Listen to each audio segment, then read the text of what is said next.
Hi guys, welcome back to my channel. Please like, subscribe. Hojik aikoi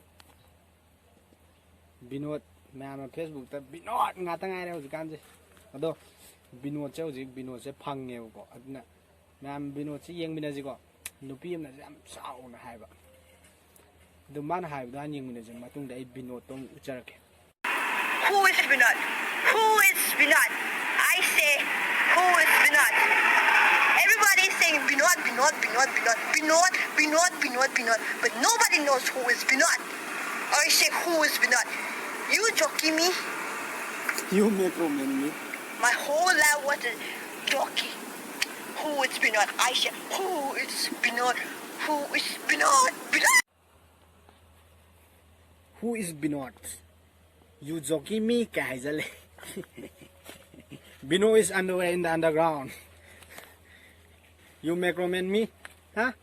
You make roman me? Let's see Binod. Binod is here. How's the Binod to masak khangam ni ne apamba noi koiro aduga nakok ta uppo pami ka yam haina do Binod is only ₹50 masi atai oram da his underwear in the underground kitang oram ne Binod che atai am ta natra ado ma'am like amadi subscribe to ka winu mathang da jo dum ma'am nuai na ba thaga charake.